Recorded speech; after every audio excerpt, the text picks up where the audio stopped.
Inner Dimensions of the Prayer. Imam Ibn al-Qayyim al-Jawziyah.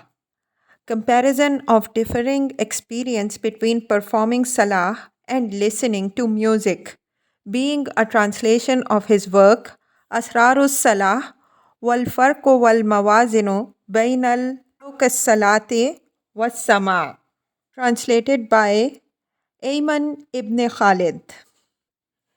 Ibn Qayyim al-Jawziyah, may Allah have mercy upon him. His name. He is the Imam, the Hafiz, the exegete, the legal jurist, Shaykh al-Islam, Abu Abdullah Shamsuddin Muhammad ibn Abu Bakr, better known as Ibn Qayyim al-Jawziyah. His birth and education. He was born into a noble and knowledgeable family on 7th Safar 691 Hijri in the village of Zar near Damascus in Syria. From an early age, he set about acquiring knowledge of the Islamic sciences from the scholars of his time. Describing his desire for knowledge, Al-Hafiz Ibn Rajab, he had an intense love for knowledge, for books, publications, and writings. Ibn Kasir, in Al-Bidaya wan Nihaya, said, he acquired from such books what others could not acquire, and he developed a deep understanding of the books of the Salaf and of the Khalaf. His teachers and sheikhs. They include Hab an-Nablusi, Qadi, Taqi ad-Din Ibn Sulaiman, from whom he studied Hadith, Qadi Badaruddin Ibn Jami, Yaddin al-Hindi, Ismail ibn Muhammad al-Harani, from whom he studied fiqh and usul, and also his father, from whom he learned the laws of inheritance. However, the most notable of his teachers was Shaykh al-Islam Ibn Taymiyyah, whom he accompanied and studied under for 16 years. Al-Hafiz Ibn Kasir said, he attained great proficiency in many branches of knowledge, particularly knowledge of tafsir, hadith, and usul. When Sheikh Taqiyuddin Ibn Taymiyyah returned from Egypt in the year 712 Hijri, he stayed with the Sheikh until he died, learning a great deal of knowledge from him, along with the knowledge that he had already occupied himself in attaining. So he became a unique scholar in many branches of knowledge. His manners and worship. Many of his students and contemporaries have borne witness to his excellent character and his manners of worship. Ibn Rajab said, he, may Allah have mercy on him, was constant in worship and performing the night prayer, reaching the limits in lengthening the prayer and devotion. He was constantly in the state of zikr and had an intense love for Allah. He had also a deep love for turning to Allah in repentance, humbling himself to Him with a deep sense of humility and helplessness. He would throw himself at the doors of divine obedience and servitude. Indeed, I have not seen the likes of him with regards to such matters. Ibn Kasir said, he was constant in humbly entreating and calling upon his Lord. He recited well and had fine manners. He had a great deal of love and did not harbor any envy or malice towards anyone, nor did he seek to harm or find fault with them. I was one of those who most often kept company with him, and was one of the most beloved of people to him. I do not know of anyone in the world in this time who is a greater worshipper than him.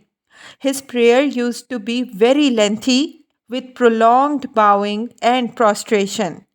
His colleagues would criticize him for this, yet he never retorted back, nor did he abandon this practice.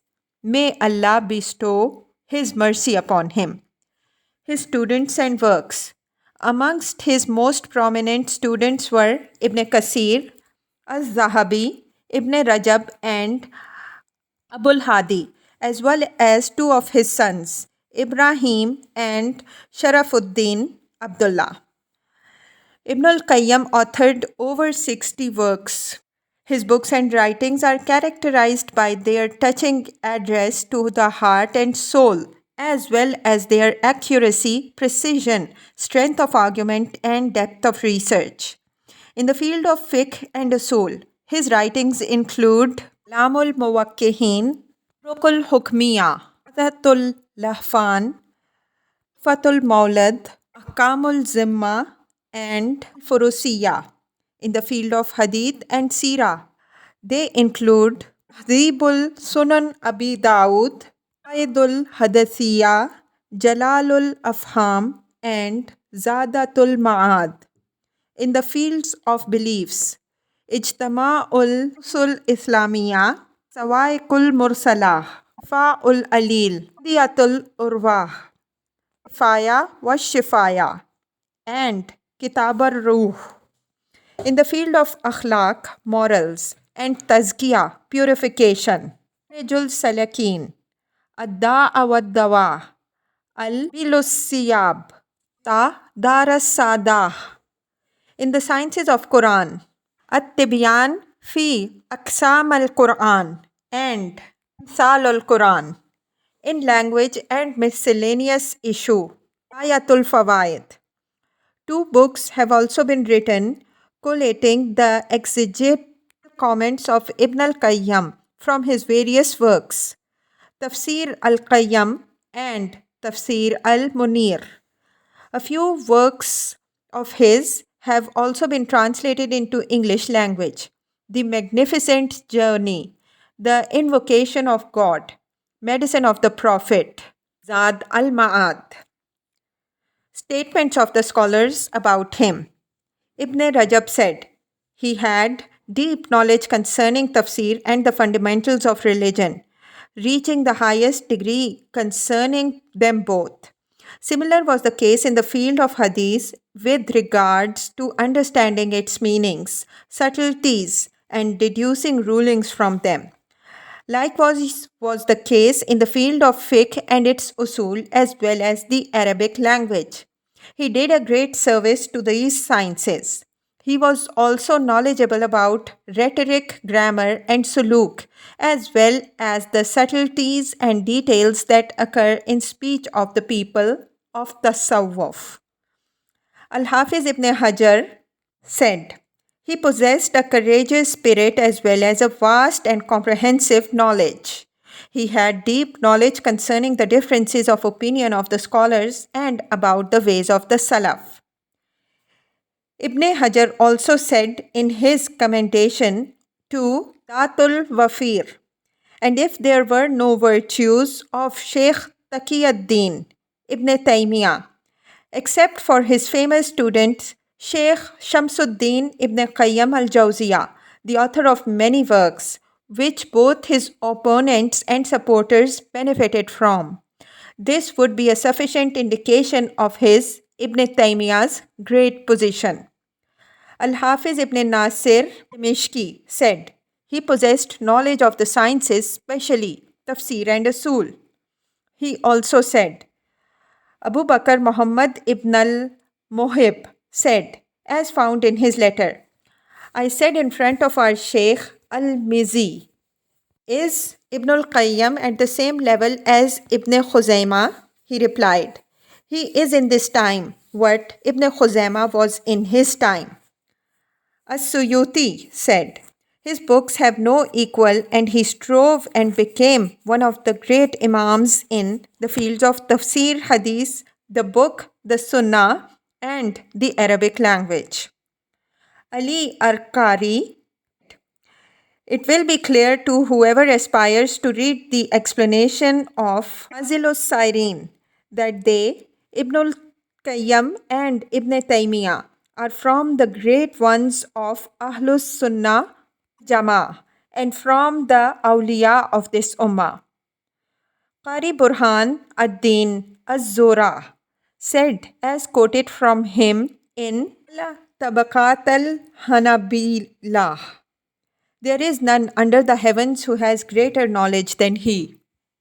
His death.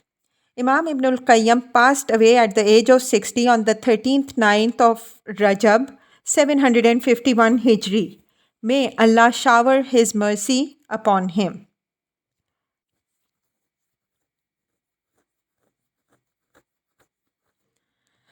Chapter 1.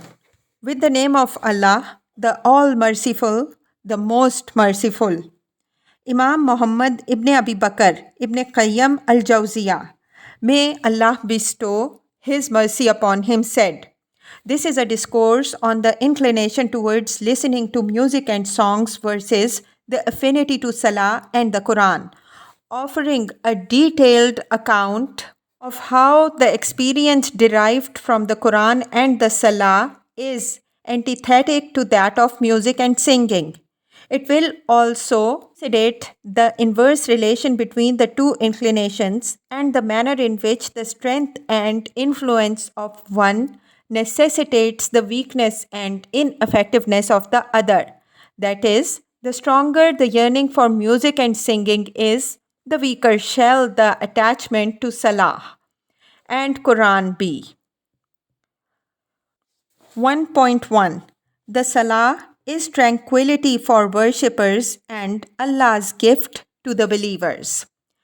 It is imperative for you to know that Salah is, without any doubt, the domain of tranquility for devotees, enjoyments of the souls of monotheists, the garden of the worshippers, the essence of enjoyment of the humble ones, the test of the sincere ones, and the scale measuring the mettle of those embarking the right path.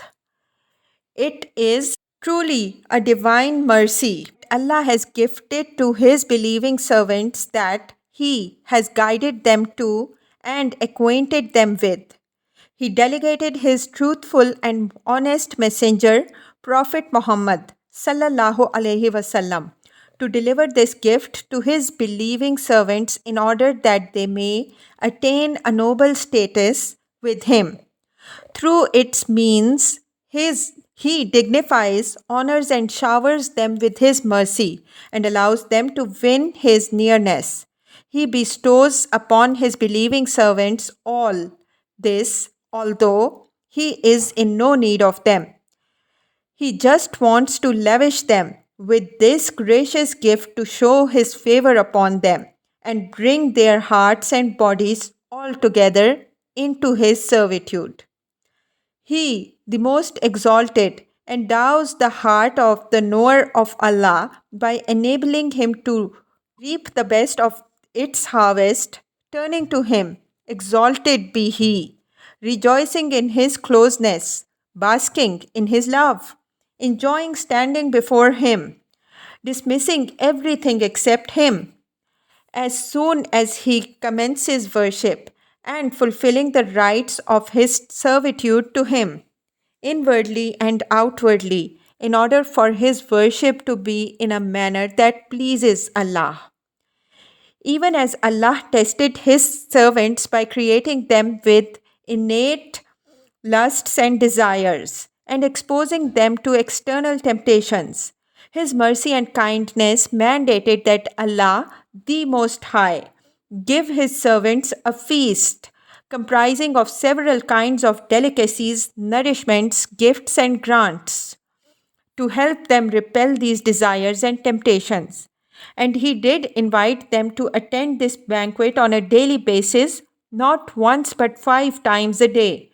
And He distinguished each served course of this banquet, that is, the actions of the Salah, with a unique flavor and special benefit to perfect the pleasures and complement the benefits they attain, and help them to perfect their ubudiyah, servitude to Allah.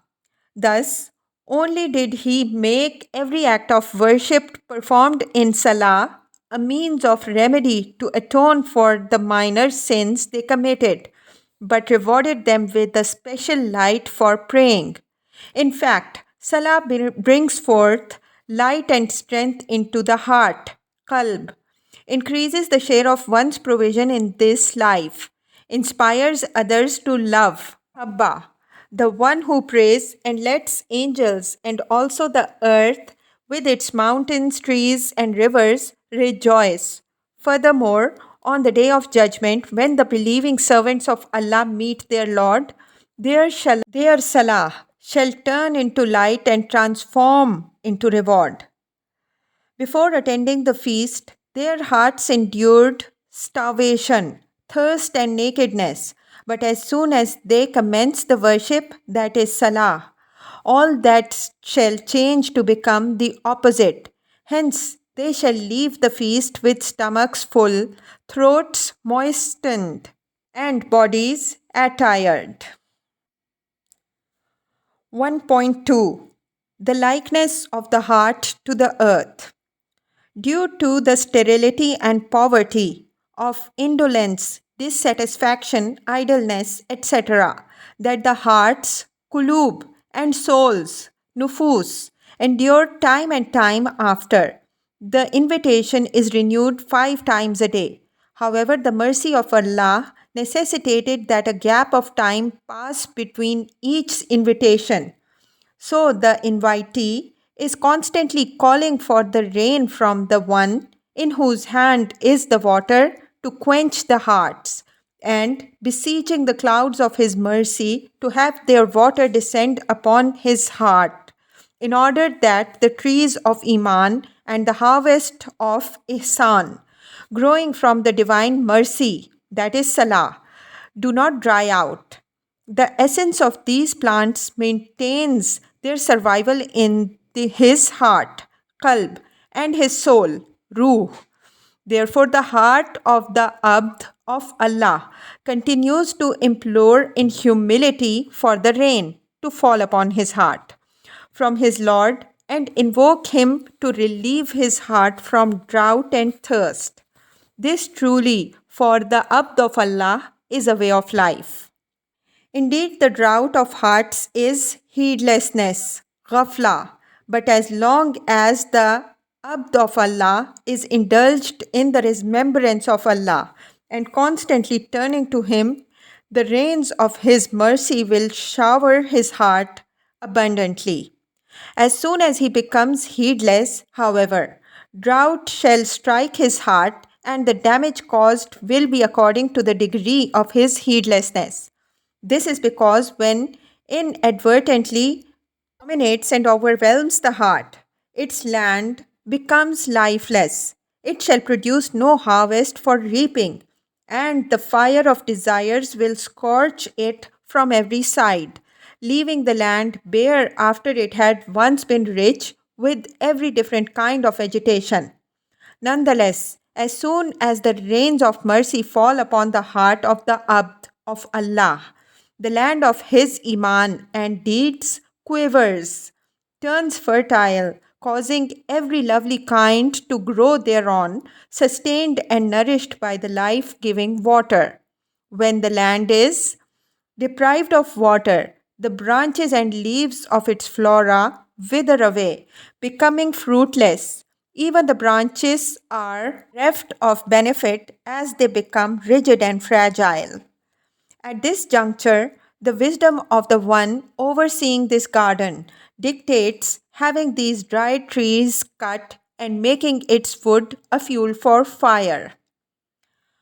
1.3 The heart becomes dry when devoid of Tawheed.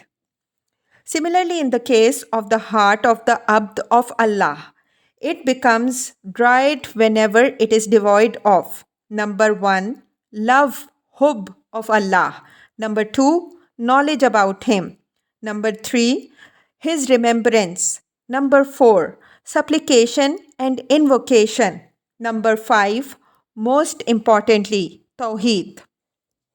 This is because the heat of desire, nafs, and the fires of lust, shahwa, infiltrating the heart cause the branches, that is limbs, to become unresponsive, inflexible and inert whenever the Abd of Allah intends to employ them in good deeds.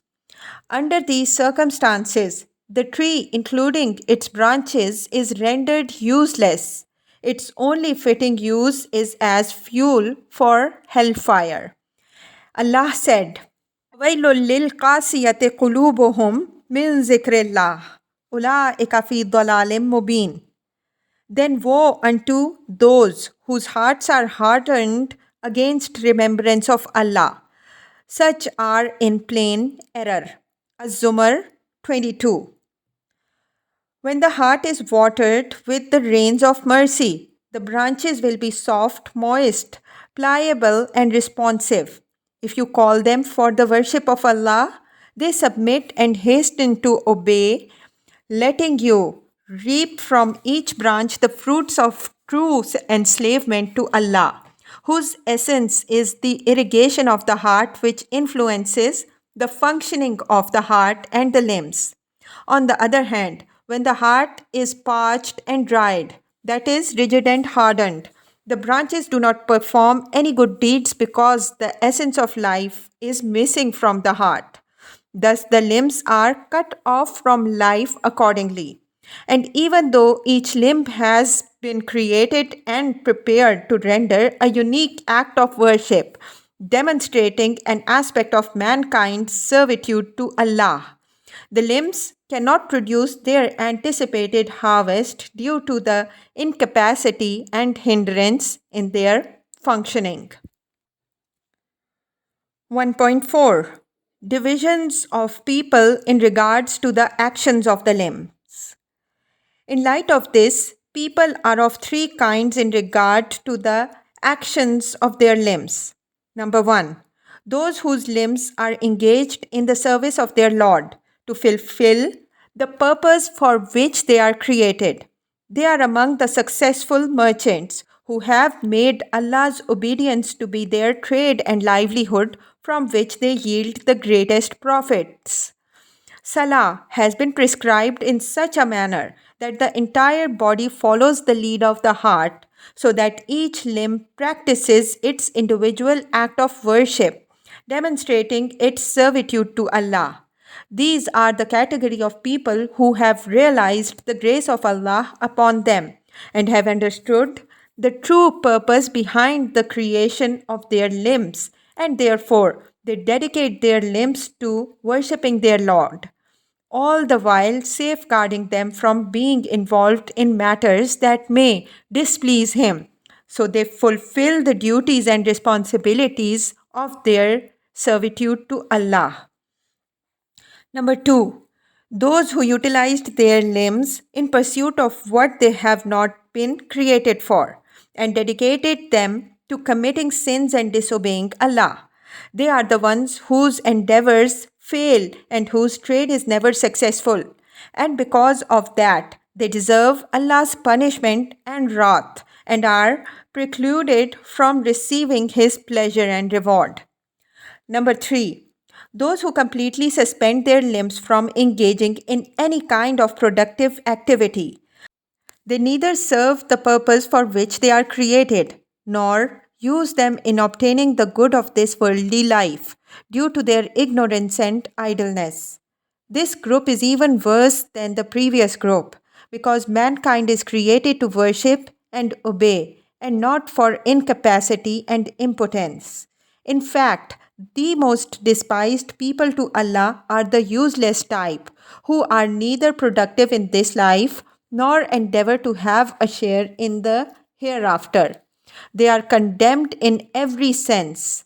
If a person is condemned when his endeavor are dedicated for this life only, then he will without doubt be more condemned and be a greater failure when his endeavor are dedicated neither for this life nor for his hereafter. 1.5 Parable in the three types of people. The example of the first type is like a man who was granted a spacious land to farm and was supplied with all the instruments of need, tools, seeds, and water to help him in his work. After he prepared the land for farming, he planted all the varied types of vegetation, and then he surrounded the land with the big fence and hired guards to protect it. He kept a constant watch on his farm and looked after it, fixing any spoiled parts, replacing dead plants with fresh ones, removing the harmful weeds that grew around his tree, and spending from the profit he gained from selling its harvest towards its maintenance. Example of the second type is like a man who, after he got his hands on the land, made it into a sanctuary for dangerous beasts and animals, a site for dumping corpses and rotten bodies, and a hideous place for thieves and every evil and abusive person. Even worse, he put all that he had been given to help him farm the land at the service of the evil ones dwelling on it. The example of the third type is like a man who neglected the land and wasted the water in the desert and became regretful afterwards. These examples represent the three types of people: those who are mindful, the people of treachery, and the heedless ones, respectively. The mindful ones are always ready and prepared to fulfill the purpose for which they are created, unlike the treacherous ones who betray the trust placed in them, and the people of negligence and heedless.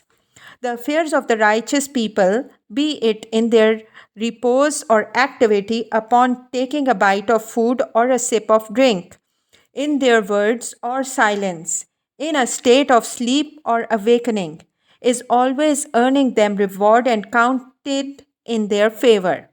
And their worship and remembrance of Allah draws them nearer to Allah. In contrast, the actions of the people of heedlessness are recorded against them and bring them nothing but failure and loss, not to mention distancing them from Allah. And the actions of those who betrayed the trust are performed while they are being engulfed by their inadvertency and dominated by their idleness and recklessness.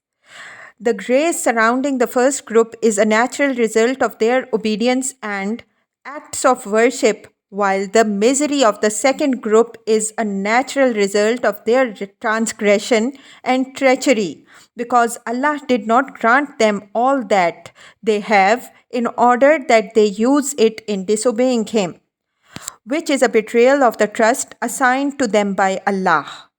And the heedlessness of the third group is a result of their being unmindful and driven by their base desires. Therefore, their failure and loss are notable as they waste their lifetime serving their own pleasures and overlooking the best of all trades, that is, trading with Allah.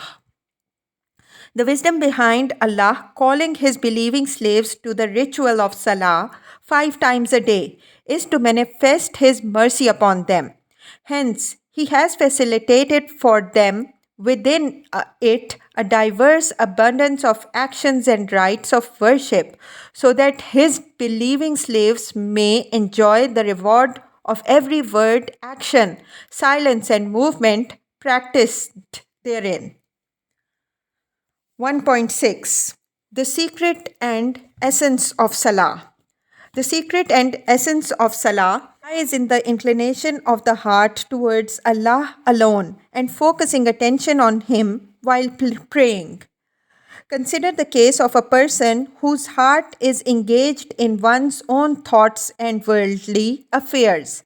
He is like a person who visits the king, intending to apologize for his own mistakes and shortcomings, beseeching rain from the clouds of his generosity and mercy to nourish his heart enough so it can be at his service.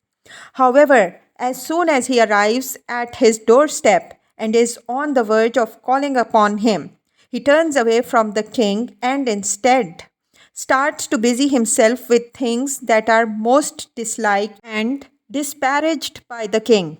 Even as his heart is inclined towards trivial matters, he still sends forth his servants, that is, limbs, to serve him on his behalf and to excuse and compensate for the absence of his heart. But despite that, the generosity and the benevolence of the king refuse to dismiss the servants of his slaves without granting their master, that is, slave of Allah, a portion of his mercy.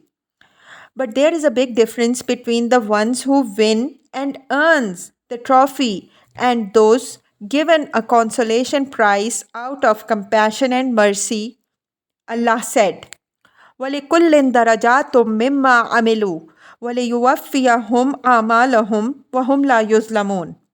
And for all there will be ranks from what they do, that He may pay them for their deeds, and they will not be wronged. Ahqaf 19. Allah created mankind solely to worship Him, and He created everything else to be at mankind's service. It is related in a hadith, Qudsi, that Allah said, O son of Adam, I created you to worship me and created everything else for you. So, by my rights upon you, do not indulge in matters other than what I created you for. In another narration, O son of Adam, I created you to worship me, so do not play, that is, do not be involved in idle pleasures. I guaranteed your provision in this life, so do not tire yourself. That is, seek your provision, but do not make it a concern because provisions are already decreed. O son of Adam, whenever you seek me, you shall find me, and whenever you find me, you shall find everything. But if you were to lose me, you would lose everything. Verily, I ought to be the most beloved one to your heart. This is why Allah Most High made the Salah the means through which people can be near Him, invoke Him, earn His love, and enjoy His company.